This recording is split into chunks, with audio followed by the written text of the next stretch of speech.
পার্লামেন্টে ভয় পেয়ে যায় আমাদের কথা শুনতে।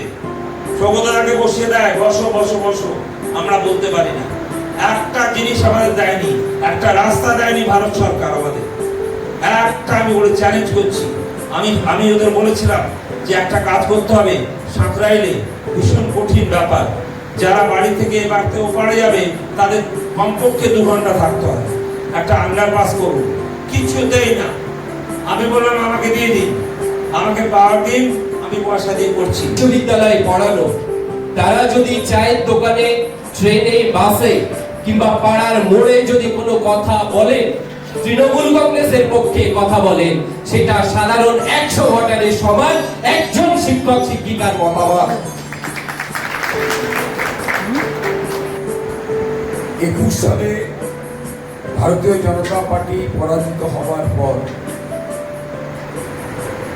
তারা বাংলাটাকে দখল করার জন্য এখানে মাধ্যমিক সেল মূলত প্রথম বন্দ্যোপাধ্যায় মানে হাওড়া সদরের সমর্থনে এখানে এই ডিপার্টমেন্ট তৃণমূল কংগ্রেসের সেই নিয়ে কী দেখুন, যারা এই অভিযোগ তুলেছে, যাদের বিরুদ্ধে অভিযোগ, তারা আইনের দ্বারস্থ হয়েছে এবং আইনের দ্বারস্থ হওয়ার পর বিচার ব্যবস্থার মাধ্যমে বিচার প্রক্রিয়া চলছে এবং তারা আইনের দ্বারা যে শাস্তি বা যে ধরনের যে হবে সেটা তারা মাথা পেতে নিতে বাধ্য। কিন্তু প্রশ্ন হলো, আজকের বিচার ব্যবস্থা নিয়ে মানুষের মধ্যে প্রশ্ন উঠেছে। এক যে ছিল বিচারপতি, তিনি দিয়েছিলেন রায়, এখন তিনি বিজেপির হয়ে উঠেই না।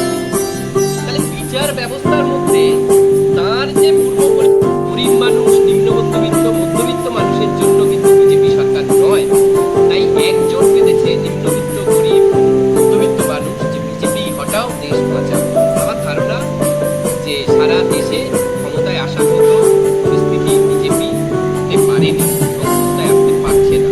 পশ্চিমবঙ্গের 42টা লোকসভা আসনের মধ্যে আমি যেটা মনে করি যে 42টা লোকসভা আসনের মধ্যে তৃণমূল কংগ্রেস খুব ভালো পার্সেন্টেজ পেয়েছে এবং বিজেপি এবারে পশ্চিম